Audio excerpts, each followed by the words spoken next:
waxaan ka soo qaadan karaa masaajidka qiso nagu qabsatay maalin oo runtii hadii laga sheekeeyo yaa la yaab leh. qisaas waxay ahayd anoo khudbada jumcada akhrinaya masaajidka magaalada muqdisho ku yaala yaa waxaa soo galay nin qori wata. waan arkay ninkan inuu qori wato,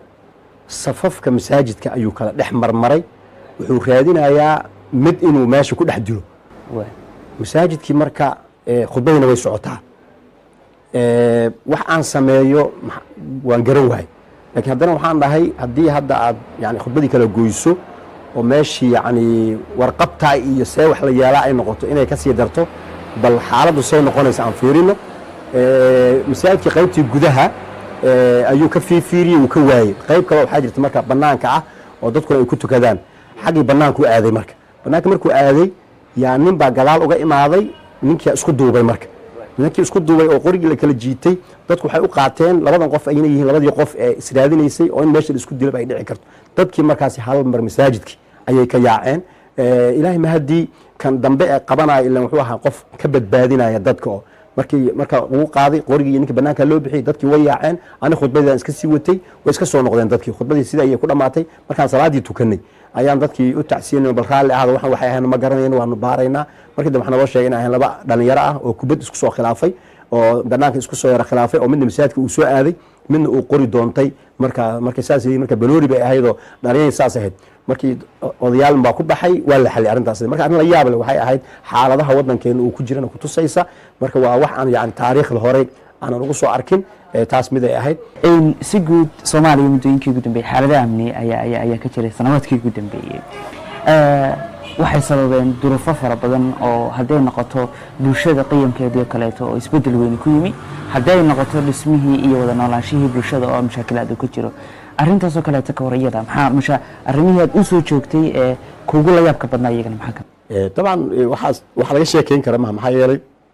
muddo dheer ayaan ku dhex jirnay dagaalo sokeeye. dadkeenu runtii maskaxiyan waxa la dhihi karaa saameyn xoog leh ayay ku yeesheen. maxaa yeelay qiyamka iyo akhlaaqdu way burbureen sida guryaha iyo jidadku ay u burbureen. marka dadka markii lala dhaqmaayo in badan waxaan ku talinaa ha ula dhaqmina ama ha ula hadlina sidii qof yani xaalad caadi ah ku nool oo normal ah. dadkani waa xaalad adag ay ku nool yihiin. hortooda waxaa dhici karta inay waxyaabo badan ay ka dhaceen, hortooda qarax ka dhacay, dad baa ku dhintay, dhiig bay arkeen. marka dadka hadda waxay noqdeen berigii hore qof hadduu dhintay iyo way nixi jireenoo yani taariikhba xataa laga dhigi jiray oo hebel berigii u dhintay ayaa la dhihi jiray. laakiin hadda waxaan usoo joognay dhibaatadan dhacday daraaddeed intay maanta oo kale gelinka hore wax dhibaato meel ka dhacdo in gelinkii dambena isla meeshii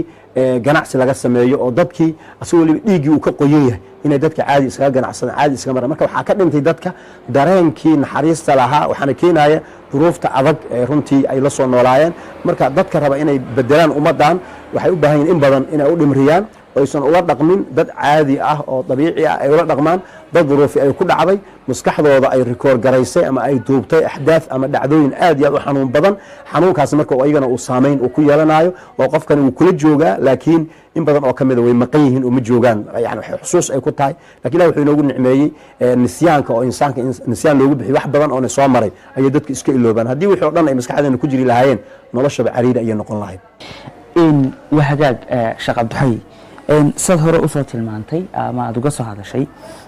jamacaadka diiniga ahi gudaha Soomaaliya way ku badan yihiin iyagoo saameyno kala duwan leh sida waaqaca ay jirta ama kuwa hubaysan ha ahaato oo is urursigaasi uu hubaysi gaadhay ama ha ahaade kuwo kale oo jamaacad ahaan is urursanaya. sidee afkaaraha diiniga ee kala duwan ee bulshada saameynta tooska ah ku leh sidee inta loo mideeyo looga faa'iideyn karaa? runtii su'aal fiican. yani culimada diinteena islaamku waa diin midnimo ka sheekeynaysa. runtii waxaa yani marka qaarkood aayadaha qur-aanka markaad akhrinayso waaqica markaas jirana aad fiiriso yani xanuun ayaa ku qabanaya. maxaa yeelay waxaad akhrinaysaa aayad qur-aan dhahaysa wactasimuu bixabli illaahi jamiican walaa tafaraquu, xariga ilaahay qabsada hana kala tegina, ayadoo la dhaleecaynaayo dad kala tegay. walaa takunuu min almushrikiin min aladiina faraquu diinahum wakanuu shiyaca, kuwaasoo kale ha midna noqonina, kuwii kala tegay ha noqonina. intaasoo aayad ayaa dadkii la hadlaysa. haddana in la kala tago marka waxaan dhihi lahaa aan laba u kala qaadno. horta middan ah dadku inay isku fahmi noqdaan oo sida adigu aad u aragto loo wada arko waa mustaxiil, wax dhici karana ma ah. sababtoo ah dabeecada diinta ay kusoo degtay iyo yani nusuusta qur'aanka iyo axaadiista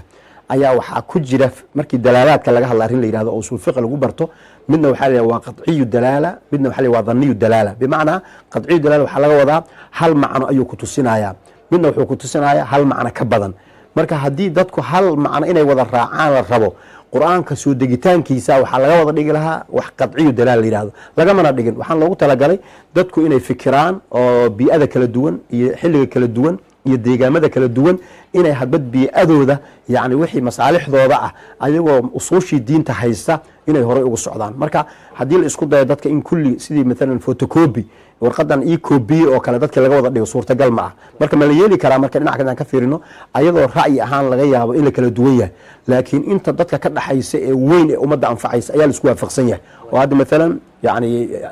ilaahay baa la rumaysan yahay rasuulkiisa la rumaysan yahay kitaabka qur-aanka la rumaysan yahay qibladiyaa loo wada jeedaa aadaankiis sibaa loo aadaamaa soonkii isku sibaa loo soomaa usuushii noocaas oo kale ahayd bulshaduna ay ilaahay fadligiisa soomaalidu taarikh dheer islaamka ay ku leedahay islaamkana ay jecel yihiin usuushaasi haddii yani la isla helo furuucda in laysugu cudur daaro oo la yidhaahdo kala duwanaanshaha furuucdu dhib male xaggaas waxaa ka imaanaysa marka inay bulshadii ayna ku wareerin laakiin soomaalidu horena uga maahmaaheen inay yidhahdeen mid fiqi loo akhriyey yaa waxaa la yidhi xagga qibladana looma kaadiyo dhabarkana looma jeediyo qorax ka soo bax looma jeesto galbeedna looma jeesto markaasuu intuu wareeray ayuu kor u kaadiyey markaasuu yidhi waxaan nahay duul culimo qastay ayaan nahay macnaha waxay kaloo yidhaahdaan qayle ayaa yeertay xaggeen u cararnaa markaas masaajidkaan u cararno markaasuu masaajidkayba ka bilaabatayba taas waxay kutusaysaa ummadda soomaaliyeed meesha yani daawada ay u arkaayeen inuu masaajidka yahay marka dadka ahlu masjidka ah culimada ah waxaa la rabaa inay dadkii mideeyaan inay dadkii waxyaabaha kuliyaadka guud inay kala hadlaan midnimada diintu ay sheegayso iyo walaaltinimada iyo isjacaylkana inay dadka ku booriyaan diinteenu waa diin jacayl magaceedu waa alislaam islaamna waxaa laga soo ishtiqaaqay ama laga soo dhambalay assalaam nabadgelyada ina diina cinda allahi alislaam marka yani arrimaha ad sheegayso ururada diiniga ah culimada diinta faafisa yani waajibka saaran ee ugu horeeya ayaa wuxuu yahay midaynta bulshada wixii khilaafo dhexdooda ahna inay si tartiiba oo walaaltinimo ay ku jirto ay uga wada sheekaystaan waxaa dhici karta haddii intay isu yimaadaan yani ay wada fariistaan oo sheekaystaan inay waxna isku waafaqayaan waxna ku kala duwanaanayaan wixii isku waafaqaan inay garab isku siiyaan wixii ay ku kala duwanaadaanna inay isu duceeyaan dhahaan bal adna xag ka soo wadana xaggan ka soo wadaya Soomaalidu waxay ku maamaalaan bini aadamku wada hadalka ayuu isku afgartaa marka in la wada hadlo oo loo horseedo bulshada inteeda kale haddii culimada wada socota oo wada hadlaysa oo bulshadu la arko siyaasiyiinta oo markaas ama xukunka haya ama u socdo xukunka ama ganacsatada ama dadkoo dhan waxay fiirsadaan culimada ayay fiirsanayaan marka inaysan qayb ka noqon culimadu kala tagsanaanka ummadda taas ayaa aad iyo aad muhiim u ah wahagaag sheekh marka la eegayo ama laga hadlayo khilaafaadyada siyaasiga ee gudaha Soomaaliya ka jira dadka waxgaradka ah ama culimada ha ahaato ama siyaasiyiinta ha ahaato ama dhaqanka ha ahaato had iyo jeer waxaa lagu eedayaa inaanay si togan xalka gaadhista umuuraha waaqiciga ah ee gudaha ka jira iyo iskhilaafaadka bulshada aanay samayn taa bedelkeeduna dunida iyo dalalka caalamka ay u soo gurmadaan arrintaas oo kale ka waran sheekh طبعا taas oo kale waa arrin muhiim ah oo ay ahayd door inay qaataan la rabay dadka culimada ah iyo waxgaradka ummadda hoggaanka u ah laakiin haddaynu kala qaadno Soomaalidu isku mid ma aha gobolada qaarkood meelaha qaarkood dhaqankii ayaa u dhaqan oo haddii la isqabto odayaal ayaa u istaago oo siyaasiyiintu hadday isku kulaadaan xataa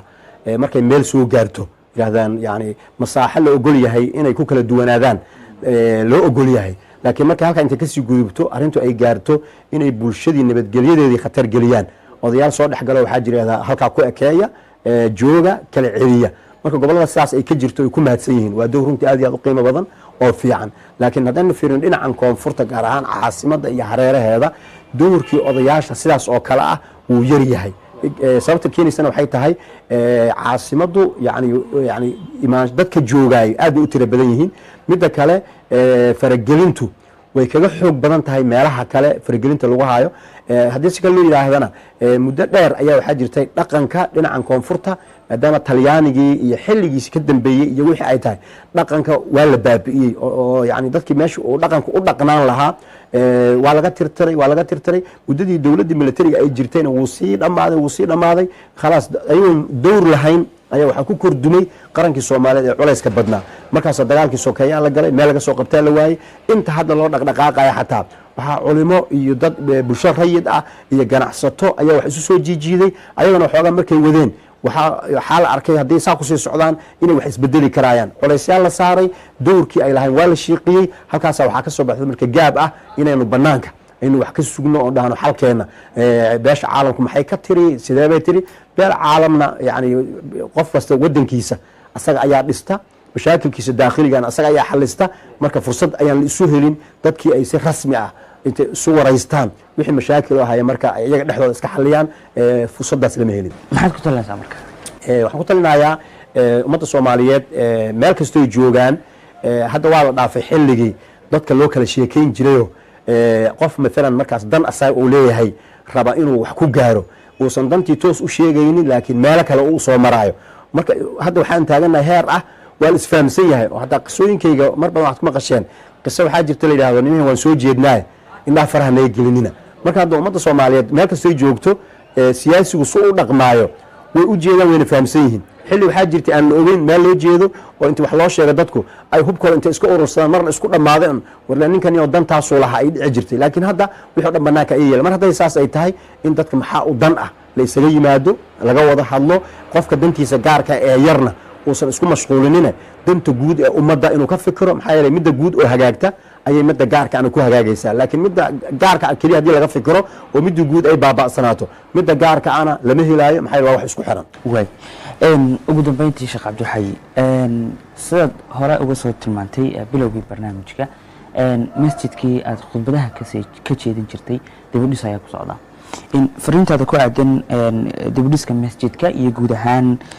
waanada bulshada ee ugu dambeysa ee fursadda mm t v aad baad mahadsan tihiin anoo ka faa'iidaysanaya fursaddaas t v-ga mm t v daawadayaashiisa adduunka kala jooga iyo xaruntiisaba waxaan u mahad celinayaa ummadda soomaaliyeed ahlu khayrka ah oo runtii markii khayr loogu baaqo aan xuduud kale lahayn oo hadda maalan masaajidka markaan bilaabaynay $1 ha ahaadee oo meel u yaallay masaajidka ma jirin meel aan ku ogeyn oo gaar ahna ma ayna jirin laakiin maadaama uu nagu yaraaday oo maalan 5 saac ama 11 markii la gaaro masaajidka u buuxsamayey dadku banaanka ay ku tukanayeen baabuurta laamigii ay buuxinayaan oo shil inuu dhacba ay dhici karto yaa fikir waxaa ah dadkan aan u ballaarin masjidkii meeshii masjidku markii hore 1,000 ama 1,200 300 uu ka qaadi jiray maanta waxaan diyaarinay masjid aas-aaskiisa ilaa mustaqbalka noqon doona 6 dabaq in la saari karo laakiin hadda 3 aan ku joojinay oo tiro ahaan hadda qaadaya 3,200 oo qof oo gabdhuhuna ay ku jiraan berigi hore gabdhaha kumayna jirin kharashka aan ku dhisaynay waxaan u qaybinay waan u jejebinay ummadda soomaaliyeed oo waxaan ku niri hooyada ama aabbaha ama adiga haddaad sadaqa jaariya samaysanaysid masjid qofkii dhisa ilaahay baa guri jannada uga dhisa xadiidkana uu ahaa keligaa yani masjid lacag malaayiin dollar ah ay ku baxayso ma dhisi karaysid laakiin waxaad samayn kartaa inaad ka qayb qaadato markaas waxaan samaynay mashruucan markaan diyaarinay oo masjidkan uu yahay runtii aan dhihi karno waa masjidka ugu horreeyey magaalada muqdisho oo aan u samaynay lifti ama wish waxa loo yaqaano ama carabiga biscad la yidhaahdo aan ugu talagalnay dadka waayeelka ama dadka waaweyn inay dabaqa sare ay ku fuulaan waxaan u samaynay qayb dadka curyaamiinta ah ama dadka loo yaqaano baahida gaarka ah qaba musqulahooda oo gaar ah baabuurkoodii meesha yani uu ka soo gelayo baabuurka lagu riixayey marka yani masjid oo casri ah saas u yahay ayaan qiimaha waxaan halka qof intuu ku tukado waxaan ugu qiimaynay inay ku baxayso guud ahaan markii loo qaybiyo $500 taasaa marka dadkii baaq aan u jeedinay dad badan ayaa ka soo jawaabay iminka wuxuu marayaa gebagebo meesha loo yaqaano finishinka ama gebagabada oo mutuleelka iyo dariishadaha iyo albaabada iyo rinjiga iyo gogosha iyo korontada iyo biyaha marka qofkii yani waalidka wax u sadaqaynaya oo 500 qof intuu ku tukado u iibinayana waan soo dhaweynaynaa intii hore ugu iibisayna waan u mahad celinaynaa inta kale ee Soomaalida ka badana oo hadda midalan waxaan iraahdaa jumcaha markii la joogo yani intaas oo ku xiran page-kayga oo yani waxaan iraahdaa bishii haddaad iska bixisaan isbuucii waa halkaas jumcaha ku jirtay $4 intaasoo $4 isku daray ayaa masaajidka dhistay marka baahidii weli way taagan tahay baaqina waan ku celinaynaa waxaan rajeynaya insha allahu tacaala inaad kasoo qayb qaadan doonaan waan salaamayaa daawadayaashiina adduunka meel kastoo ay joogaan idinkana waan idiin mahad celinayaa inaa maanta nala joogtaan magaalada muqdisho oo masaajidkii iyo xaaladiisa adiga wareysanaysaan waxaan idinka salaamayaa ana u marinaya shaashadiina caalamka dhan laga wada fiirsanayo ummadda Soomaaliyeed meel ay joogaanba duco iyo hambalyo waxaan u rajeynayaa insha Allah tacaala inay duruufta ay ku jiraan ay ka baxaan oo ay walaaloobaan oo cuqdada iyo isnacaybka dhexdooda ah ilaahay intuu ka saaro isjacayl iyo walaaltinimo sida Soomaali lagu yaqaanay inaan dib u soo celin